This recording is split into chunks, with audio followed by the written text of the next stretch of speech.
Selamat pagi, Bu. Ibu Selamat Aziza, Bapak pagi. Ari. Pagi, Bu. Selamat pagi Bu Aziza. Selamat pagi. Ketemu lagi setelah sekian Setelah bulan sekian ya Bu bulan. Aziza. Iya.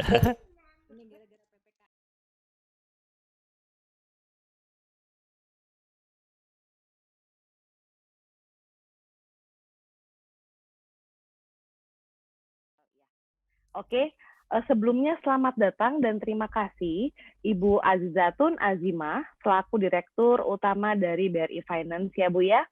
Selamat datang juga dan terima kasih Bapak Ari Prayuwana selaku Direktur Manajemen Resiko dari BRI Finance.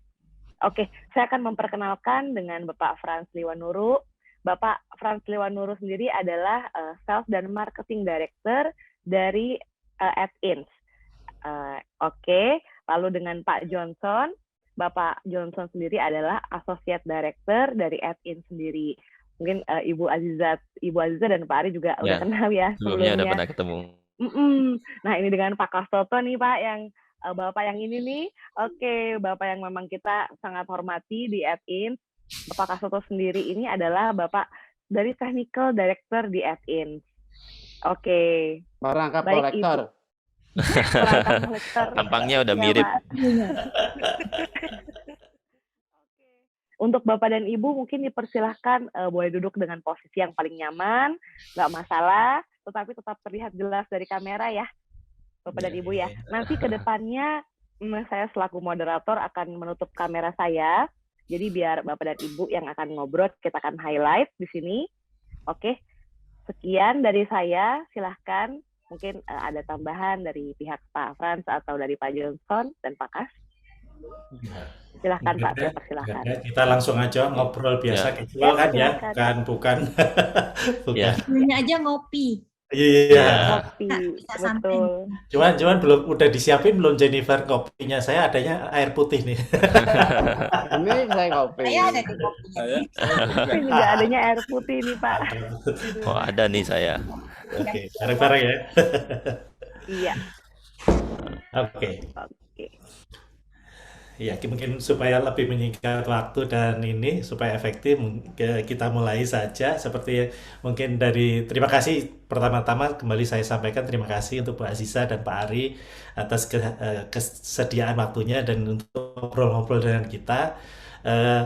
Ini event kita yang sebenarnya waktu itu rangkaiannya sebenarnya rencananya sudah relatif cukup lama. Waktu itu acara ini kita adakan dalam rangka ulang tahun Etin yang ke-20 karena waktu itu ingat banget Etin itu sempat mendapat challenge dari beberapa kalangan awal menyebutkan bahwa perusahaan IT ini challenging untuk bisa bertahan lebih dari 3 tahun karena waktu itu kita ingat banget bahkan ada yang cambukan dari salah satu klien kita itu menyatakan bahwa kita menjual ide waktu itu kita solusi kita belum punya yang utuh tapi masih ide itu dikatakan talking is cheap. Nah buat kita itu cambuk yang kuat banget sehingga kita akhirnya bisa merealisasikan dan berjalan. Jadi kita sangat mensyukuri 20 tahun.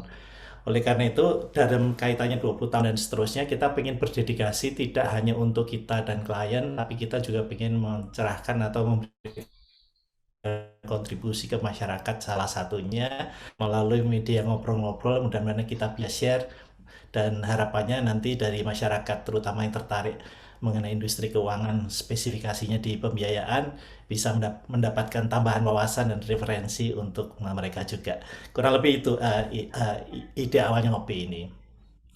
Nah mungkin terkait yang sempat di-mention di dalam topik tadi di Jennifer juga sampaikan saya mungkin langsung membuka dengan suatu pertanyaan. Wah, agak putus-putus nih Pak. Agak putus-putus. Aziza dan Pak. Ya, sebentar. Internet saya kok unstable. Tes apakah? Putus ya Pak ya? Iya, tadi agak putus-putus. Oke, sekarang bagaimana? Apakah? Sekarang sih lancar. Oke, saya langsung sampaikan Bu. Jadi terkait dengan sejak pandemi ini kan kita semua merasakan seolah-olah dalam hal teknologi, dalam segala hal itu tiba-tiba di leverage harus makin cepat diadaptasi, tidak bisa menunggu terlalu lama, dan juga hal-hal yang volatility, uncertainty, intinya VUCA ya, volatility, uncertainty, kemudian complexity dan ambiguity ini kan semakin mengemuka.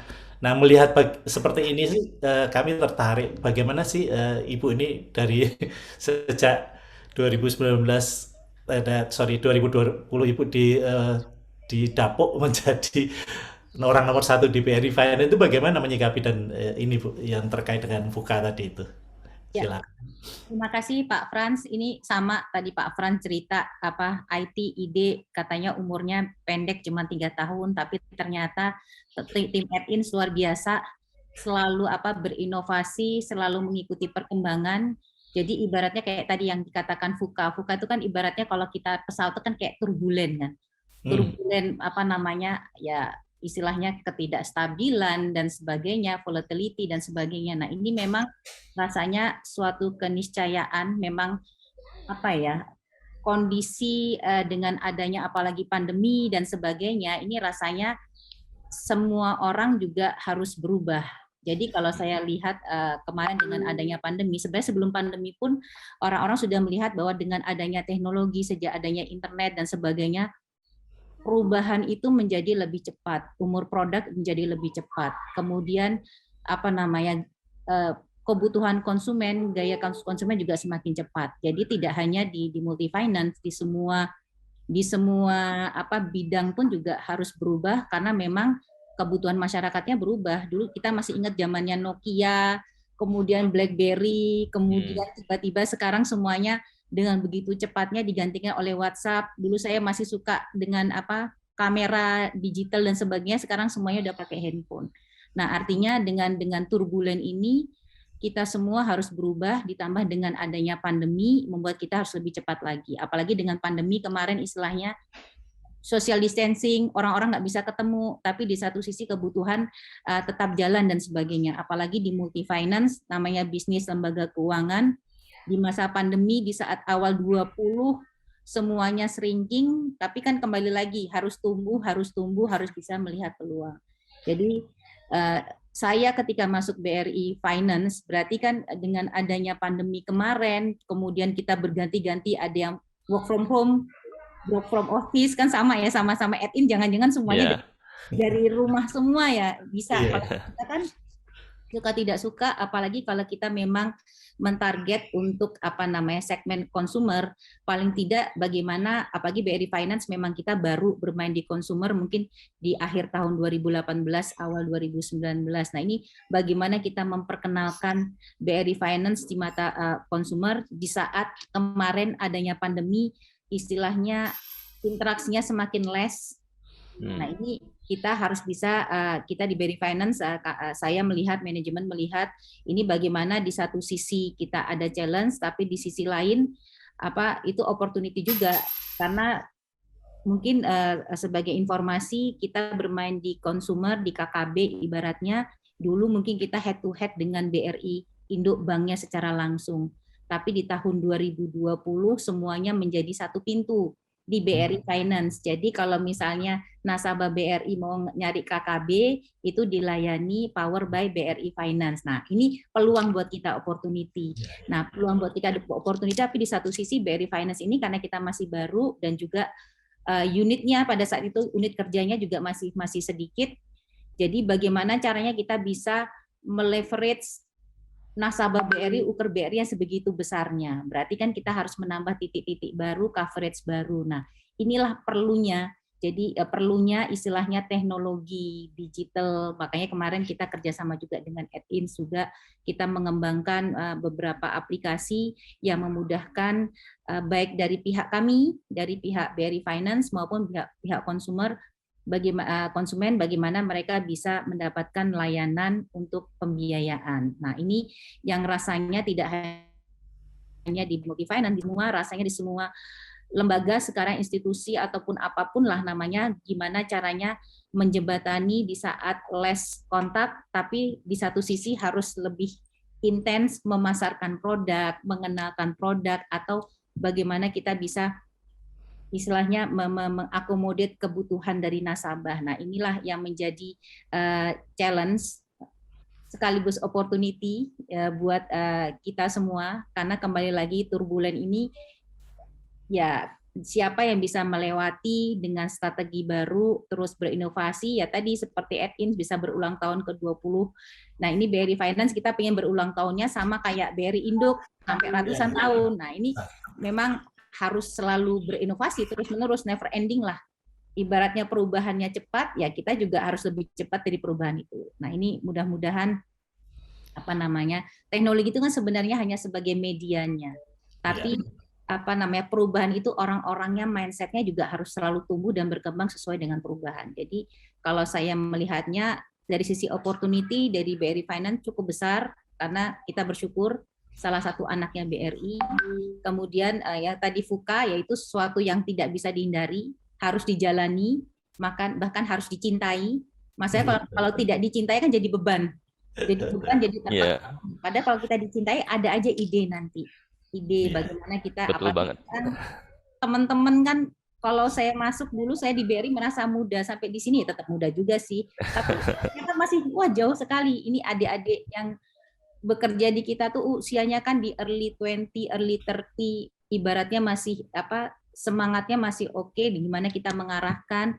Kemudian juga mereka itu kan juga salah satu contoh dari konsumer kita kan nanti ke depannya, kita dengan bonus demografi. Nah, ini bagaimana terus kita beradaptasi dan berinovasi. Itu sih kalau menurut saya dengan VUCA ini ya challenge, tapi ya the other side ya a big opportunity buat BRI Finance.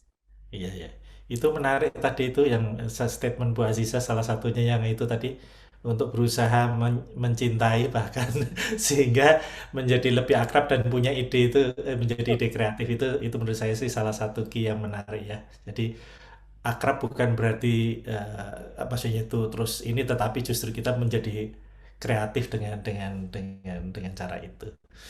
Oke, mungkin dari Pak Kas silakan, tadi mungkin ada ide-ide pertanyaan yang lain yang tadi disampaikan Bu Aziza. Ini menarik sekali. Menariknya justru saya melihat Bu Aziza itu justru VUCA itu bukan sebagai ini kendala, justru siapa yang bisa menyesuaikan dengan VUCA dengan cepat, adaptif, itu justru itulah yang akan survive, dan itulah opportunity. Siapa yang paling cepat, buktinya kan BRIF baru itu tuh launching My Brief. Nah, itu betapa cepatnya itu adaptifnya. Begitu Ibu datang langsung lah transaksi digital, transaksi milenial dilahirkan gitu. Nah, cuman itu juga bagus sekali, dan apalagi baru masuk ke konsumer ya Bu ya. Nah, itu kan secara organisasi, orang-orangnya, people-nya, sumber dayanya, itu kan yang dulunya bisnisnya banyak misalnya ke corporate, begitu masuk konsumer kan pasti juga harus diikuti dengan antisipasi yang agak berbeda. Contohnya misalnya kalau nanti My Brief itu berhasil dengan baik, dan moga-moga berhasil dengan baik, itu sudah saatnya pasti, makanya ada Pak Ari di sini, sudah siap-siap bagaimana mengendalikan collection-nya. Jangan sampai seperti fintech atau teman-teman yang lain yang digenjot penjualannya gitu, ternyata collection-nya belum diantisipasi. Nah, itu menurut saya tepat sekali tuh. Apalagi hari ini selain kita bicara tadi VUCA sebagai opportunity, ternyata sudah siap-siap Pak Ari hadir di sini. Kira-kira begitu menurut saya. Nah, kira-kira gimana antisipasinya Bu untuk mengendalikan nanti keberhasilan My Brief itu harus diikuti dengan keberhasilan pengendalian dan itu efektivitas daripada collection itu sendiri. Ya, ini nanti jawabnya juga sama Pak Ari. Saya tuh beruntung Pak. Tim saya itu kalau saya bilang lengkap.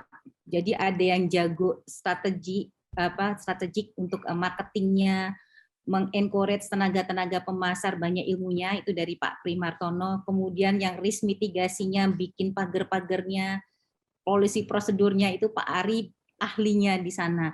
Jadi memang kami dari manajemen sepakat melakukan transformasi. Jadi kita melakukan transformasi yang pertama kali betul transformasi digital yang tadi saya sampaikan, sesuatu hal yang tidak bisa kita hindari, harus kita jalani, ya tadi betul harus kita cintai karena kita rugi 2 kali. Karena nggak bisa kita cegah turbulennya datang, tapi kok kita nggak ngelawan gitu. Kalau ngelawan ya akhirnya ya langsung tumbang. Tapi ini nggak, gimana kita bisa bermain-main di turbulensi itu. Kemudian kita selain transformasi digital, kita juga melakukan transformasi proses bisnis yang tadi disampaikan. Karena betul-betul hal yang baru. Nah ini ibaratnya kan di BRI itu kan terkenal dengan UMKM retailnya ya. Kita kebetulan backgroundnya di perbankan. Nah ini bagaimana kita melakukan transformasi proses bisnisnya yang nanti mungkin Pak Ari bisa lebih detail dengan adanya teknologi, kemudian sistem, kemudian mungkin risk mitigasi dan sebagainya. Ini kita perbaiki, kita transform, dan yang paling penting transformasi SDM-nya. Itu yang paling penting. Makanya ini memang kami apalagi dengan yang muda-muda kita macam-macam, ada yang pro hire mungkin ya dari industri kita ambil, ada yang fresh graduate, kemudian ada beberapa yang dari penempatan BRI ini bagaimana bisa mingle bareng, punya visi bareng, kemudian punya culture yang sama, punya impian yang sama sehingga kita sama-sama bisa lari mencapai mengachieve apa yang sudah direncanakan. Nah, itu yang kami lakukan, tiga transformasi yang kami lakukan yang harus dilakukan secara intens dan terus-menerus. Ibaratnya ya berulang-ulang kan kayak jadi culture ya. Kalau misalnya cuma sekali-sekali ya gampang hilang, tapi berulang lama-lama akhirnya menjadi istilahnya diinternalisasi.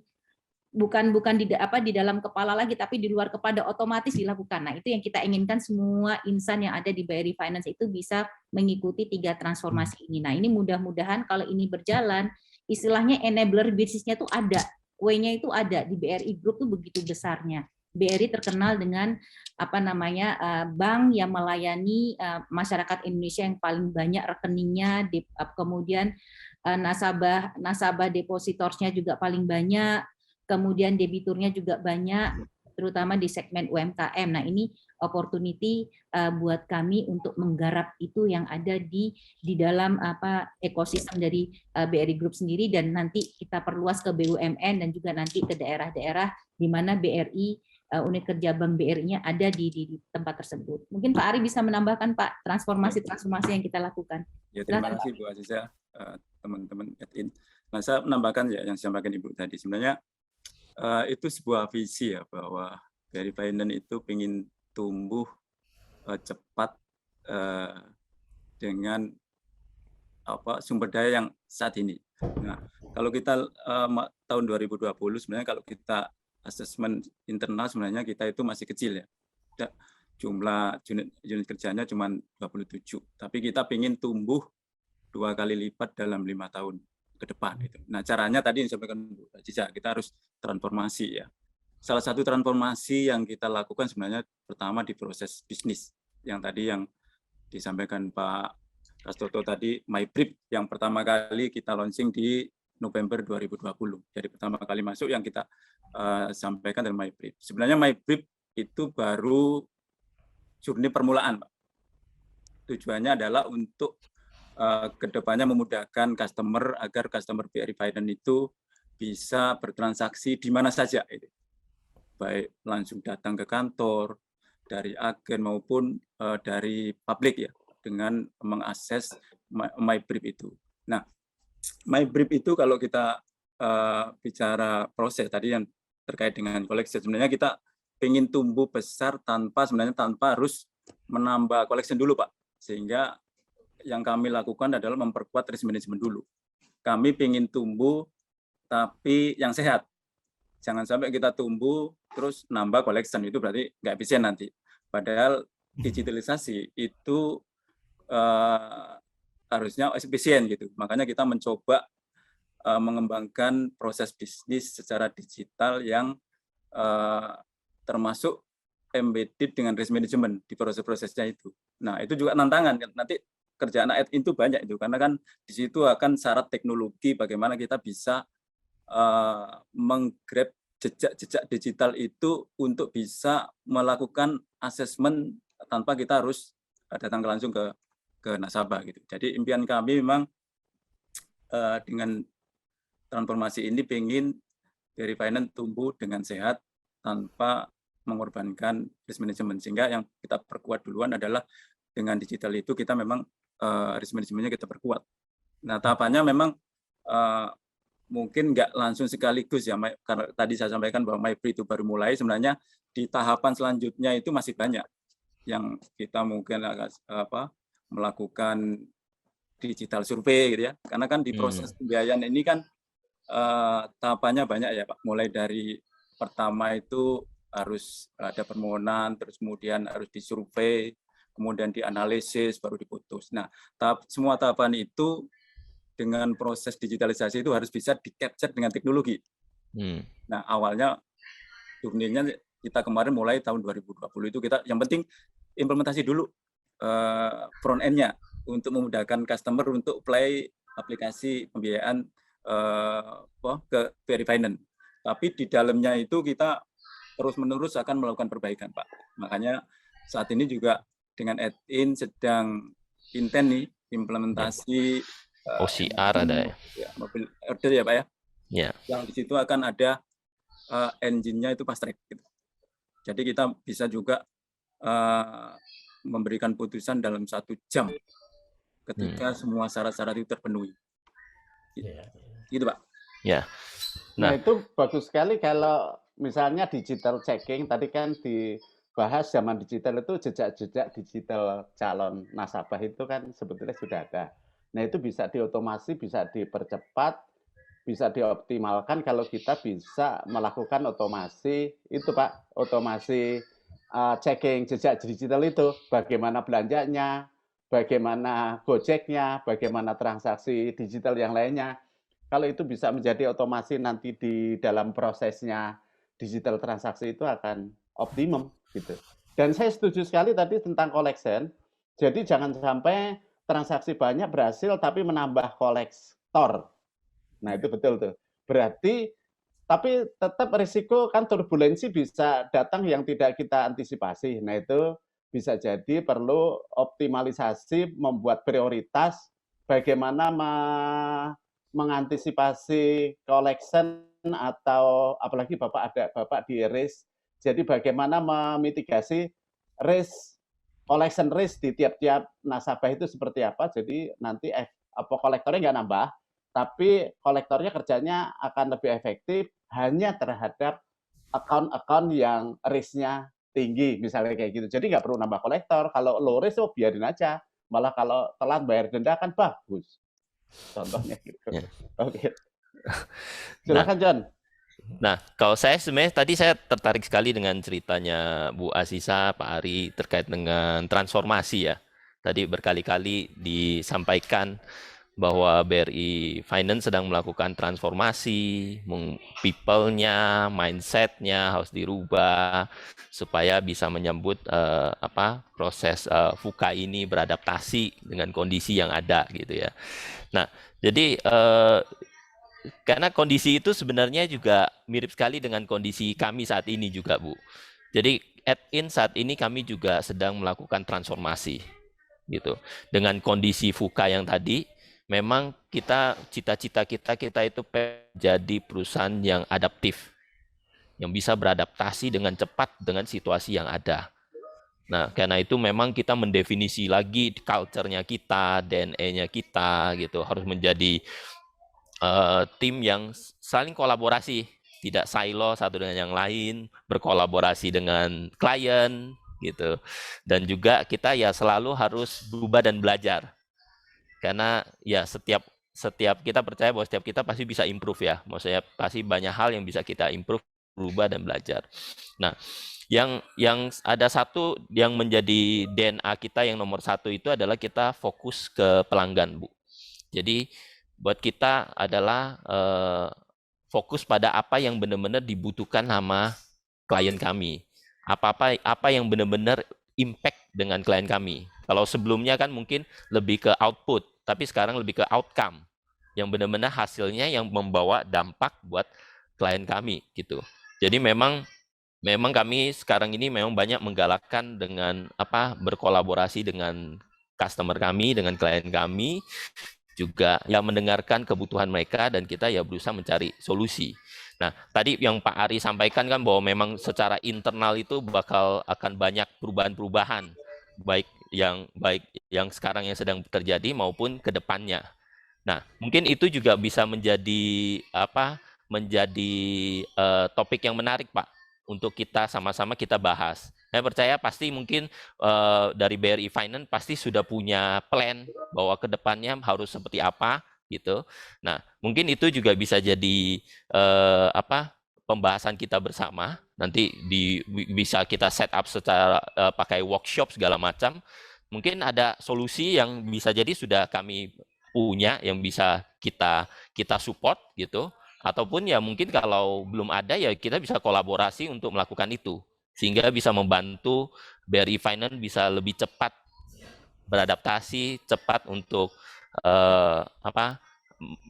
mencapai apa yang diinginkan itu. Ya. Ya, saya nambahkan John. Selama ini gini Bu, selama ini kita buat produk itu, kita tuh seolah-olah sok tahu gitu sebagai pelaku industri, karena kita berpengalaman melayani beberapa multi finance, terus merasa sok tahu bikin produk yang menurut kita kira-kira dibutuhkan oleh multi finance. Nah, saat ini kita berubah setelah menghadapi VUCA ini, kita sekarang semangatnya adalah kita harus datang ke multi finance. Bahkan kita mencari tahu realnya sebetulnya klien itu butuh apa sih yang kira-kira kita bisa membantu supaya lebih efektif gitu. Dan sama-sama nanti kita bisa membangun itu benar-benar sesuai dengan yang sangat dibutuhkan oleh klien. Bukan hanya yang kami pikirkan gitu, tapi yang benar-benar yang dibutuhkan klien selama ini. Nah, itu kalau nanti ada opportunity untuk meneruskan itu, kita bisa tindak lanjuti seperti Johnson tadi bilang, mungkin kita perlu workshop, mungkin kita bisa setup bareng. Kita ngopi darat, Pak Ari. Iya, siap. Supaya kolaborasinya lebih real gitu. Nah, itu bisa menjadi modal untuk kita sama-sama maju menghadapi VUCA ini. Dan ingat tadi, VUCA harus dicintai. Dan siapa yang berhasil mencintai VUCA dan mengantisipasinya, itu yang menang ya Bu ya. Ya, insya Allah. Ya, saya setuju tadi dari Pak John, Pak Kastoto, ini benar. Memang customer is the king. Sama mungkin dari add-ins, mungkin dari multi finance di customer. At the end tetap customer is the king. Kalau dulu mungkin customer sifatnya pasif, kita yang meng-create segala macam produk. Kalau sekarang customer itu kalau kita bilang kayak netizen lah, dia merating kita dengan medsos, kalau dia kecewa langsung diposting. Bahkan company yang besar pun, tapi kalau the power of customer atau netizen itu wah cepat sekali perubahannya. Jadi betul sekali, kita sekarang tetap bagaimana apa yang dibutuhkan oleh customer.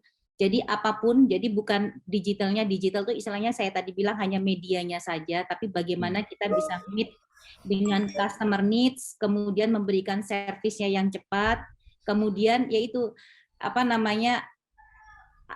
accountability, reliability dan sebagainya dari sistem, dari yang digital yang sebagai medianya itu bisa memuaskan customer kita. Kemudian produk-produknya saya rasa kayak sekarang ini ya dengan adanya VUCA tuh persaingan semakin ketat. Jadi nanti yang siapa yang bisa memberikan servis sebaik-baiknya dan secepat-cepatnya, kemudian mendapatkan tempat di hati customer, nah itulah akan menjadi pemenangnya. Nah, kalau di kami sendiri sebenarnya kayak tadi yang saya sampaikan, kita itu sebenarnya potensinya di dalam BRI Group sendiri juga besar sekali. Nah, inilah yang kita akan coba menangkan. Artinya jangan sampai nanti ada nasabah BRI, deposan BRI atau debitur BRI ketika membutuhkan pembiayaan yang terkait dengan multi finance, mereka malah nggak kena BRI Finance, malah lari ke multi finance yang lain. Nah, ini yang tugas kami ibaratnya berburu di kebun kami sendiri. Nah, ini kita maksimalkan. Nah, mudah-mudahan ya tadi dengan adanya add-ins, ya kembali lagi kalau kita bermain di bisnis consumer, itu kan mass product. Nah, ini tempatnya Pak Ari gimana bisa membuat prosesnya menjadi lebih cepat dan risknya termitigasi dengan baik. Nah, scoring yang harus ditingkatkan, diperbaiki, divalidasi, kemudian di-improve supaya menjadi semakin lebih akurat. Dan tadi yang semangatnya kami ingin prinsip kehati-hatian dari awal pada saat loan disbursement-nya itu sudah bagus, apalagi kalau kita tahu record dari si nasabahnya sendiri. Ya tadi Pak Kasoto bilang kita tahu gayanya nasabah seperti apa, cara belanjanya seperti apa, mungkin akunnya seperti apa, mungkin apakah dia nasabah prioritas dari perbankan yang ternama misalnya. Kemudian ya nggak pernah kartu kreditnya juga dapat istilahnya limit yang besar dan sebagainya. Nah, ini kita mencoba mengambil nasabah-nasabah yang prima sehingga nanti pada saat kita berikan, kemudian memberikan servis sesuai dengan ekspektasi mereka. Nah, tadi collection-nya tidak perlu ditambah. Jadi betul-betul yang faktor bisnis, faktor istilahnya error standar deviasinya itu kita ingin yang sekecil mungkin. Nah, ini yang kami mencoba untuk tingkatkan, dan mudah-mudahan tadi yang saya sampaikan dengan kredit consumer yang mass product ini kita bermain dengan data. Kalau misalnya nanti dari perusahaan teknologi misalnya add-in dan sebagainya bisa mempercepat bagaimana kita membaca trennya customer, kualitasnya customer ini baguskah, kita bagilah customernya, risiko tinggi, risiko rendah dan sebagainya. Ini memudahkan kita untuk memilih customer, kemudian kami juga terus menyempurnakan produk dan layanan. Nah, itu yang paling penting. Supaya tadi yang customer is the king itu getuk tularnya, kalau istilah Jawanya itu yang positif. Kalau positif kan impact gede banget. Negatif juga impact-nya gede banget.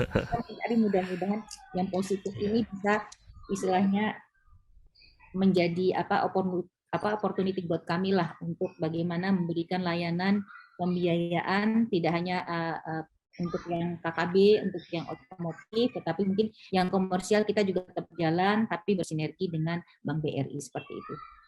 Saya tambahkan ya Bu ya. Ini udah dibuka sama Pak John sama Pak Kastoto soalnya. Ini kan seolah-olah ngajak ngopi bareng ini sebenarnya. Iya. Memang Ngopi offsite ya Pak, maksudnya onsite beneran. karena harus memenuhi harapan bareng nanti Pak. Iya, karena kan gini. IT itu kan punya dua fungsi sebenarnya. Pertama itu dia bikin produk yang bagusnya ya. Dia bikin produk yang sudah bisa diterima oleh pasar. Nah, yang kedua dia harus menggali dulu ini. Karena IT itu tadi disampaikan kan IT cepat berubah. Jadi mungkin kalau add-in menyediakan produk sekarang, itu mungkin bulan depan sudah nggak match banget dengan kebutuhan Betul, customer. Pak. Oleh karena memang Sudah nggak relevan, bisa jangan-jangan. Makanya penting memang datang ke customer gitu. Nah, BRI Finance juga gitu Pak. Sebenarnya waktu kami datang 2020 itu yang kami lakukan sebenarnya kami datang ke customer, survei kecil-kecilan. Sebenarnya pandangannya, harapannya customer terhadap BRI Finance itu apa? Memang ujung-ujungnya itu pertama kecepatan. Oleh karena itu tadi yang Bu Aziz sampaikan itu transformasi yang kita kedepankan gitu ya. Karena tanpa kecepatan kita akan terseok-seok di situ. Nah, terkait dengan tadi support IT memang tadi kan memang harus cepat berubah. Jadi kalau kami misalnya gini, kami sekarang sudah implementasi nih hari ini. Nah, bukan berarti besok itu nggak ada perubahan ini. Makanya saya ingin ini tuh tidak tabu terhadap perubahan dari customer gitu ya. Karena saya dalam benak saya itu yang kemarin sudah jadi itu saya sudah punya pikiran itu untuk merubah teknologinya menjadi tambah ini gitu. Jadi memang harus tidak copy terhadap perubahan dan terus menerus gitu Pak ya. Yang BRI Finance juga dari MyBrief itu juga memang itu baru awal gitu. Dan saat ini yang versi kedua ini nanti lebih bagus lagi, versi ketiga akan lebih bagus lagi sehingga harapannya itu bisa memenuhi customer itu begini Pak, harapannya itu customer itu bayangan saya itu nanti itu sambil tidur-tiduran itu bisa menggunakan MyBrief itu butuh pembiayaan itu Pak, besoknya bisa cair. Itu harapannya nih. Sehingga di situ memang kita harus mengembangkan risk management yang kuat ya. Ya dengan kalau teknologi sekarang kan mungkin nggak mungkin karena kan harus dalam 1 hari sudah harus bisa cair, itu harus banyak data yang kebutuhan risk management yang harus diambil dari jejak-jejak digital tadi itu. Kan itu kan harus ada surrounding-nya ya. Datanya ada yang selama ini dilakukan secara manual, sekarang diambil melalui jejak digital di beberapa aplikasi, baik yang di OJK maupun di tempat-tempat lain. Nah, ini tugas secara otomatis. Secara otomatis. Nah, kalau nggak otomatis nanti masih tetap nambah orang, Pak. Iya. Kita bisnis tumbuh tanpa banyak menambah orang. Nah, tadi kaitannya dengan bagaimana cara menghandle resikonya, tumbuh tanpa harus banyak kredit macet. Nah, kami yang pertama ya tetap memperkuat risk management. Kami menerapkan bagaimana proses kredit yang sehat. Nah, di proses kredit yang sehat itu yang tadinya beberapa proses yang dikerjakan manusia tadi nanti akan kita gantikan dengan jejak digital tadi, Pak. Jadi tidak menghilangkan hanya cuma proses, tapi kita gantikan dengan teknologi tadi. Makanya itu pentingnya teknologi. Ya, Bapak siap-siap aja nanti itu. Ya. Oke, baik. Terima kasih, Pak. Kita dengan senang hati bisa ngobrol-ngobrol, mengelaborasi lebih jauh potensi-potensi untuk optimalisasi internal proses di BRIF, Pak. Betul. Jadi saya jadi nafsu nih, jadi kapan bisa ngopi jadinya. Karena semangat kita itu yaitu Pak, kalau kami ya berusaha untuk ya menjawab kebutuhan customer. Kita percaya kalau customer-nya sukses, kliennya sukses, BRIF sukses, kita baru ikut sukses gitu. Jadi ya kita ya dengan berkolaborasi kita percaya juga pasti akan bisa lebih baik, lebih cepat gitu. Ya, mungkin secara internal ini kan proses, Pak ya. Digitalisasi itu menurut saya sih proses, nggak bisa langsung jadi sekejap. Oleh karena itu tadi yang transformasi culture itu penting. Kami sebenarnya melakukan 2 hal yang paralel ya. Pertama, proses bisnisnya juga dilakukan transformasi. Yang kedua tadi yang penting disampaikan itu tadi memang culture-nya itu penting gitu. Untuk memenuhi customer yang hasil survei tahun 2020 itu kita memang melakukan 2 hal. Pertama dari sisi teknologi, yang kedua culture-nya kita rubah sedemikian rupa sehingga ada unsur kolaborasi, Pak. Itu penting. Tanpa kolaborasi kita mungkin nggak bisa memberikan pelayanan kepada customer yang bisa sesuai ekspektasi pelanggan. Kami mencoba setiap pagi itu melakukan pemahaman. Itu juga termasuk yang paling suka itu merubah culture-nya di BRI Finance sehingga prosesnya meskipun belum murni semua menggunakan digital, tapi prosesnya sudah bisa diterima oleh pelanggan. Oleh karena itu kita masih bisa, meskipun dalam kondisi pandemi ini masih bisa tumbuh, Pak, positif. Oh, iya. Saya yakin sih kalau BRIF itu seharusnya benchmark-nya adalah seperti multifinance anaknya bank yang lain. Gitu. Dan mestinya potensinya BRIF jauh lebih besar itu sih rasanya. Karena nasabahnya kan memang juaranya adalah BRI juaranya. Jadi ibaratnya multifinance itu nanti kita ingin jadi multifinance yang layanannya lengkap. Jadi kita juga komersialnya tetap, tapi memang kita sangat-sangat selektif, artinya betul-betul yang prime customer, kemudian yang bisnisnya memang bagus dan sebagainya. Jadi kita tetap ada pembiayaan investasi, modal kerja, pembiayaan invoicing, SPK, financing. Kemudian kita yang di konsumernya, nah, kita ada mobil baru, mobil bekas, financing. Kita juga operating lease, kita juga ada OP, COP. Jadi sebenarnya layanannya lengkap lah. Jadi plus lah nanti di BRI Finance. Jadi yang ada tadi disampaikan Pak Ari, ini selain teknologinya, bisnis prosesnya, yang paling penting ya teman-teman kita yang di lapangan. Jadi workforce-nya BRI Finance itu harus mindset-nya, ibaratnya kalau kita sering baca harus mindset-nya tumbuh. Mindset-nya juga harus open agile, growth mindset, dan sebagainya. Kemudian mereka juga selalu untuk istilahnya mengupgrade dirinya. Jadi jangan sampai kalau saya ketemu sama teman-teman marketing, ya jangan menjadi istilahnya kayak salesperson tapi salesperson senior. Tapi semakin berjalannya waktu itu semakin lebih strategik lagi. Bagaimana melakukan mapping, gimana membuat tim yang solid dan sebagainya. Nah, ini memang perjalanan panjang, insya Allah kita kan ibaratnya namanya manajemen dan meletakkan fondasi-fondasi yang nanti bisa diteruskan terus ke generasi selanjutnya. Dan kembali lagi dengan tadi yang Fuka sesuai dengan topik kita ini ya memang kudu cepat dan ya mudah-mudahan nanti perubahannya ya bukan linear tapi eksponensial. Kita maunya tunggunya eksponensial ya Pak Arya ya tadi karena potensinya begitu besar. Dan harus lompat.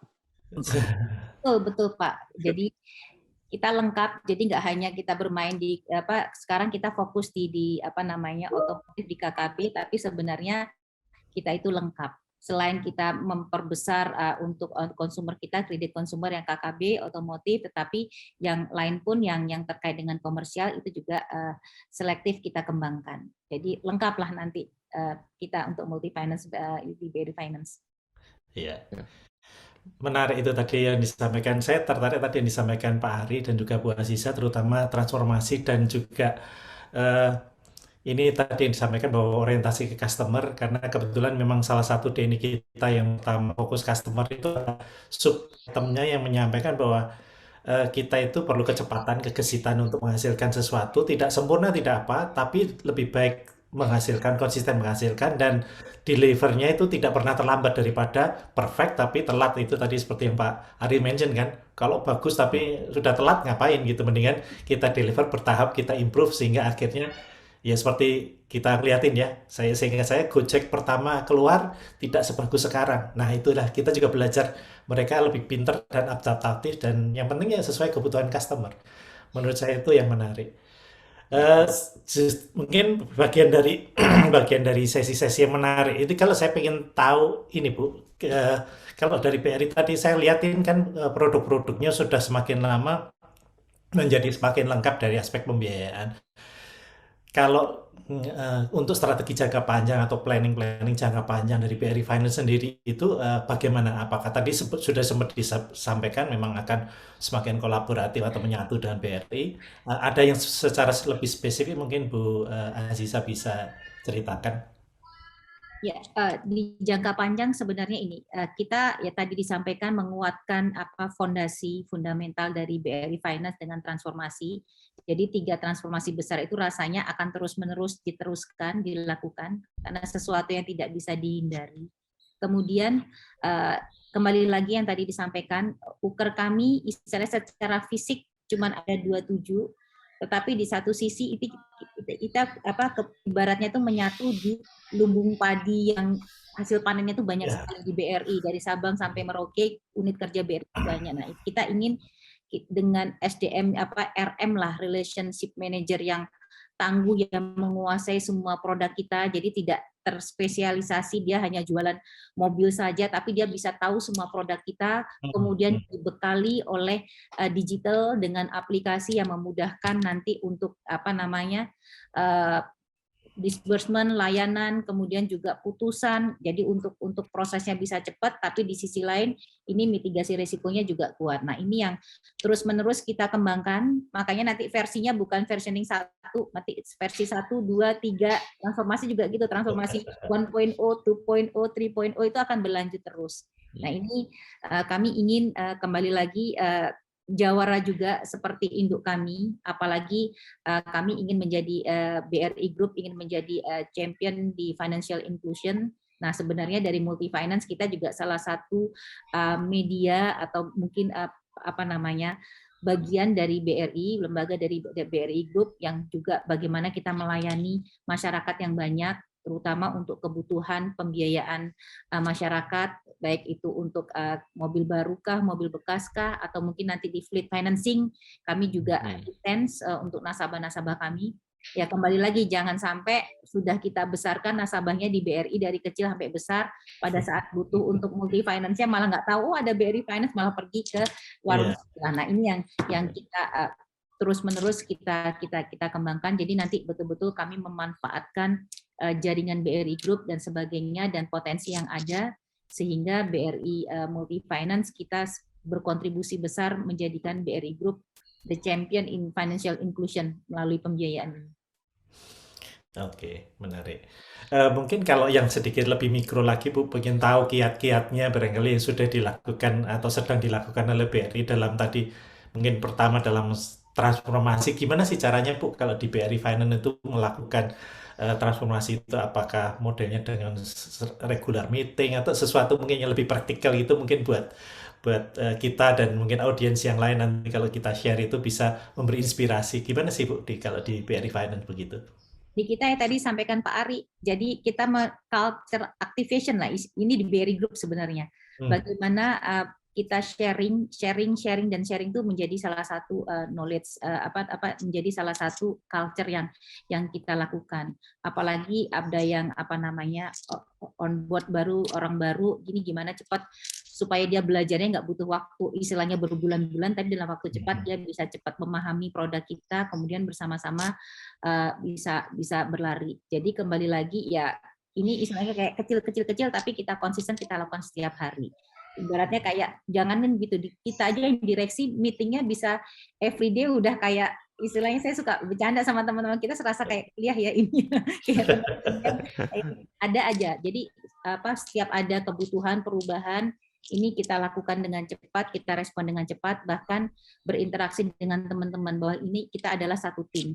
Jadi ya nggak segan-segan juga turun ke bawah sama-sama sama teman-teman yang RM dan sebagainya. Kita punya tugas yang sama, bagaimana memperkenalkan, memperkuat brand image BRI Finance, memperkenalkan di BRI Group, kemudian memberikan layanan terbaik, kemudian sharing, memintarkan tim kita, kemudian menjadikan tim kita solid sehingga semua orang memiliki sense of belonging untuk punya mimpi yang sama. Nah, ini yang mikronya itu yang terus-menerus kita lakukan. Yang mulai dari apakah mau doa pagi, di siang-siang nanti kita ada call, mungkin kita secara person telepon, kemudian istilahnya kayak total football lah. Semuanya turun, kemudian kembali lagi tetap namanya monitoring, dashboard dan sebagainya itu harus dipantau terus. Jadi ibaratnya kita melakukan, kemudian kita implementasikan, kemudian kita review, kemudian kita monitor secara harian, kemudian bareng-bareng kita perbaiki seperti itu. Oke, menarik. Karena saya tadi tertarik Edin maupun BRI kebetulan dalam satu segmen itu memiliki kemiripan. Edin juga menghadapi 80% lebih itu milenial, BRI kan tadi Bu Aziza juga sampaikan milenial. Mulai zilenial, Pak. Oh iya, betul, zilenial. Sekarang sudah masuk zilenial. Menurut saya itu ternyata kita. Iya itu menurut saya itu kiat-kiat yang sangat menarik karena terus terang kalau saya baby boomer ini merasakan sedikit ada gap. Jadi itu yang menurut saya sih salah satu yang menarik untuk bagaimana sih mereka itu bisa cukup get involved karena dengar-dengar kan mereka itu rentang waktu fokusnya itu relatif lebih pendek. Kemudian juga ya dimensi yang mereka atau perspektif yang mereka lihat itu berbeda. Menurut saya itu adalah challenge-challenge dan saya dengar atau saya sempat lihat-lihat dari teman-teman itu kan kalau Bu Aziza ini salah satu keunggulannya kan menjembatani generasi X bahkan baby boomer ke milenial dan zilenial tadi. Pak, ganti-ganti kalau pas ketemu yang muda gayanya anak muda, jadi biar tahu. Tapi memang masih muda kok, Bu. Bilang muda. Sangat adaptif berarti, Bu. Ya. Tapi yang jelas kembali lagi ini kan apalagi kita bagian dari BUMN, kita mensosialisasikan akhlak amanah, kompeten, kemudian harmonis, loyal, adaptif, kolaboratif, ini terus-menerus ke anak-anak baru. Tadi sampaikan milenial, zilenial, fokusnya mungkin pendek, kemudian keinginannya banyak dan sebagainya. Saya bilang bekerja harus profesional. Jadi ibaratnya terkadang kita masuk bekerja itu kan tidak sesuai dari impian.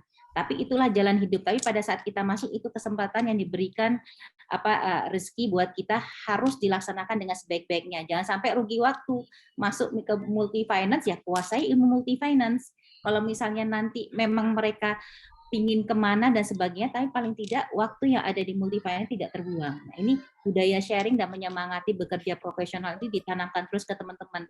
Nah, kadang kalau mereka itu kalau kita buat kita hargai, kita dekati, kemudian kita encourage tuh jadi akan berbeda semangatnya. Ini mudah-mudahan kalau saya sih mencobanya seperti itu. Kalau mendekati anak-anak ini bagaimana sharing, kemudian gimana mereka menjadi expert, apalagi anak sekarang itu kan ibaratnya kita dulu nggak ada Google, sekarang Mbah Google tinggal nanya, cepat informasi banyak. Nah ini mereka bisa memanfaatkan apa yang ada di sekarang ini supaya mereka itu istilahnya sekolah itu ibaratnya bekerja itu ibaratnya sekolah tapi dibayar. Kalau sekolah kan kita kan bayar dulu baru kita sekolah dapat case study. Nah ini mereka tuh ibaratnya tuh bayar untuk dapat ilmu. Nah ini saya minta teman-teman tuh untuk selalu mengupdate dirinya, kemudian kembali lagi juga tentang amanah dan integriti itu merupakan suatu hal yang harus mutlak. Mau zamannya berubah dan sebagainya, mungkin nanti ke depan kembali lagi namanya integriti itu yang utama. Nah ini memang PR, apalagi di multi finance kan ibaratnya mungkin agak berbeda dengan bank, tapi paling tidak hal-hal yang bagus yang ada di perbankan ini bisa kita terapkan di multi finance, terutama untuk orang-orang. Itu sih Pak. Ya, menarik. Satu lagi Bu, pertanyaan yang saya tadi lupa nanyakan, menggelitik kan Bu Aziza juga relatifly sangat familiar atau sangat experience di perbankan. Which is saya ngelihat itu secara pola bisnisnya perbankan itu kan lebih prudent atau lebih kehati-hatiannya levelnya itu katakanlah 10 gitu ya. Sementara pembiayaan ini kan lebih di bawahnya. Seperti itu, shifting seperti itu bagaimana Bu? Yang bisa dilakukan dari Ibu gitu melihat begitu. Nah, sebenarnya kalau kita lihat POJK-nya sebenarnya kayak risk lah. Risknya hampir kayak bank ya Pak Ari ya. Ada 8 resiko yang diamati, tapi mungkin skopnya karena produknya tidak sebanyak dan sekomplikated bank, makanya kita sebenarnya harusnya bisa lebih mudah dan bisa relatif lebih fleksibel dibandingkan dengan bank.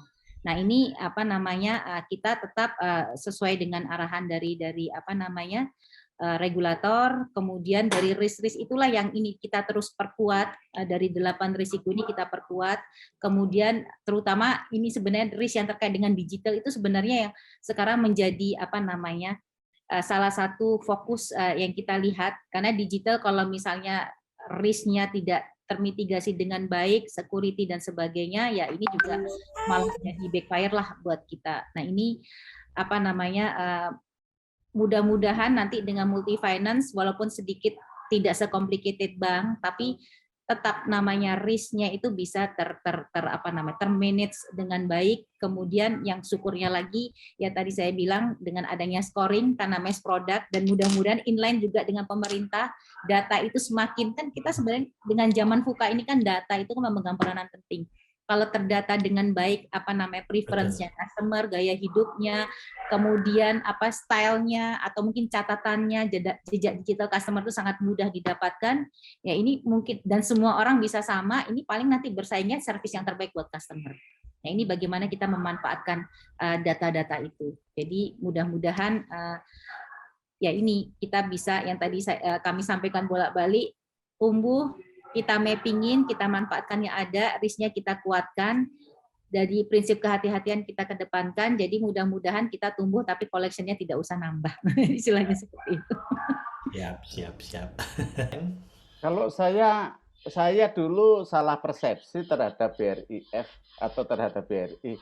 Kan dulu di awal-awal kita engage dengan BRIF kan dulu kan namanya masih BTNU. Itu kesannya itu konservatif banget tuh. Tapi hari ini ketemu Ibu dan ketemu Pak Ari, ini menjadi company benar-benar company masa depan gitu. Kalau ini kita bisa konsisten, Ibu dan Bapak ini bisa menjalankan dengan baik gitu. Jadi image saya berubah 100% Bu, dari bayangan saya dulu adalah seperti konvensional gitu, sekarang sangat progresif gitu. Iya, itu sesuai pemimpinnya lah. Ya, dan saya senang sekali hari ini dengar cerita dari Bu Aziza, Pak Ari, lihat perubahannya BRI Finance gitu ya. Tadi ya transformasi, karena kami sendiri juga sedang dalam proses transformasi juga, dan itu adalah jangka panjang gitu. Jadi merasa bersama gitu, sama-sama juga kita melakukan transformasi, mengubah mindset, mengubah people, itu yang paling penting. Dan saya percaya sih bahwa kalau semangatnya seperti itu, pasti ke depannya pasti akan maju dengan pesat BRI Finance gitu. Dan kami juga semangatnya seperti itu juga gitu. Ya. Jadi senang nanti kalau misalnya kami kan kalau kita bercanda ke teman-teman, kami itu kan kontraktor juga nih, pegawai kontrak semua. Kita melihat nanti perkembangan ke depan, masa depan kan di teman-teman yang sekarang ada yang tadi zilenial dan milenial ini bisa terus berjalan tuh kita bahagia, happy gitu loh. Happy. Yang harus ibaratnya dari BRI Group, working at BRI has to be fun. Kalau saya working at BRI Finance is fun, harus fun. Jadi harus dinikmati, jangan sampai rugi 2 kali. Mungkin juga sama di Etins juga, semua yang bekerja di Etins harus fun. Kalau fun itu kan auranya enak, bisa bareng-bareng. Kalau nggak fun, tertekan 2 kali rugi lah ibaratnya. Kita jadi nggak bisa ada ide-idenya nggak keluar, bekerjanya aras-arasan lah kalau kata orang Jawa. Nah ini mudah-mudahan kita semua dengan adanya FUKA ini ya tetap optimis lah, karena suka nggak suka ya itu yang terjadi, nggak bisa dihindari, jadi harus dinikmati. Harus dicintai. Itu key-nya. Dan FUKA adalah opportunity. Saya dapatkan poin di situ, Bu. Iya. Poin dari itu pelajaran. Jadi creative opportunity. Menurut saya itu menarik.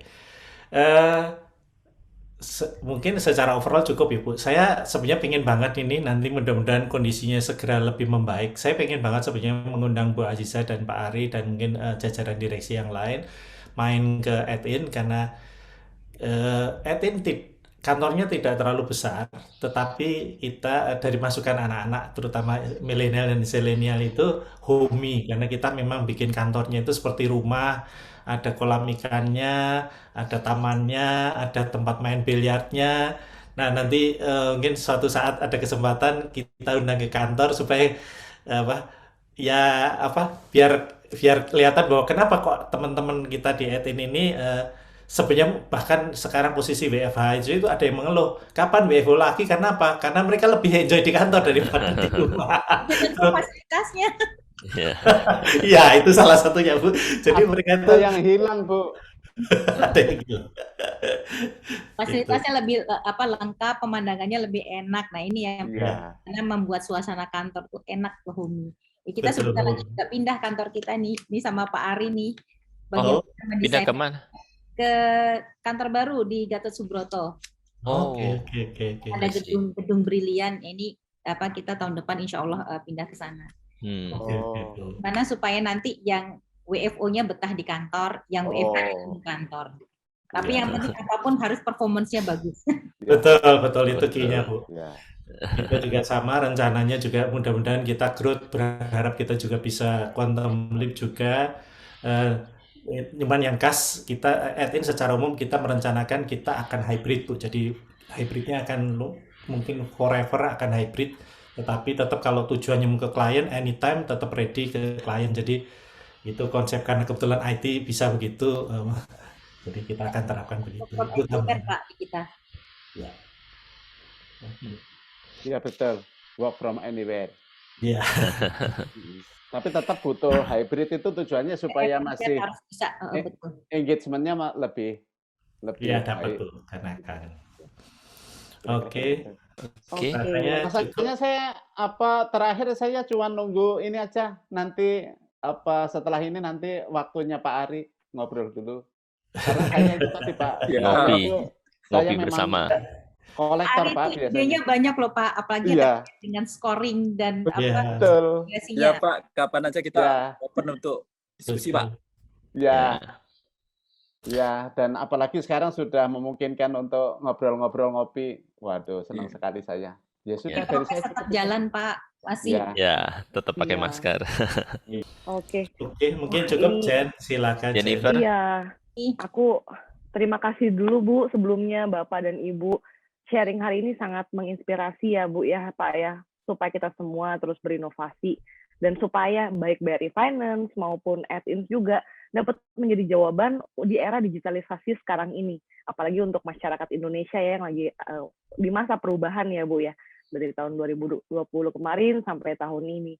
Nah, kedepannya harapan kita juga lewat ngopi ini, ngobrol bareng pelaku industri, masyarakat bisa lebih memahami betul apa sih pentingnya digitalisasi dan langsung bisa beradaptasi ya Bu ya kedepannya dengan Etins juga, dengan BRI Finance juga. Oke, nah ini kebetulan saat yang kita tunggu-tunggu ya Bapak dan Ibu ya. Mungkin nanti after ini bisa ngobrol-ngobrol lagi. Kita akan abadikan momen hari ini ya Bapak dan Ibu ya. Oke, pasang senyum terbaiknya dan berikan thumbs up. Saya akan foto dalam hitungan ketiga ya. Kameramen siap? Kameramennya siap? Oke, 1, 2, 3. Oke, sekali lagi ya Bapak Ibu ya. Sekali lagi kita boleh pakai gaya bebas aja, mungkin boleh. Oke, Biasanya aku gini gini deh. lagi. Supaya semangat. Dan kita harus semangat Pak untuk berinovasi ya untuk masyarakat Indonesia. Ya, oke. Dalam hitungan ketiga Bu, Bapak 1, 2, 3. Oke, terima kasih Bapak dan Ibu kasih. sebelumnya untuk waktunya. Oh ya, kebetulan aku sendiri juga mau ada informasi kepada Ibu Aziza dan Bapak Ari. Mungkin dari Ibu dan Bapak, kebetulan kita akan mengadakan acara webinar Ruang Inovasi di hari Kamis minggu depan, tanggal 23 September. Mungkin Bapak dan Ibu sudah dapat ininya ya, email untuk invitation-nya ya.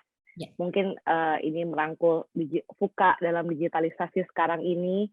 Nah, mungkin dari Bapak dan Ibu kalau ada tim yang mau diundang, nanti Ibu Debbie bisa langsung mengundang dengan tim Ibu Dian ya Bu ya, Pak ya. Ya. Tapi silahkan kita free aja, berapa aja boleh dari BRI Finance. Siap. Michelle. Oke. Terima kasih banyak. Terima kasih Bu banyak. Aziza, terima kasih Terima Pak kasih, Ari. Pak Ari. Sampai ketemu nanti onsite. Ya. Sampai ketemu Amin. ngopi bareng. Iya. Oke, terima kasih Ibu dan Bapak sebelumnya.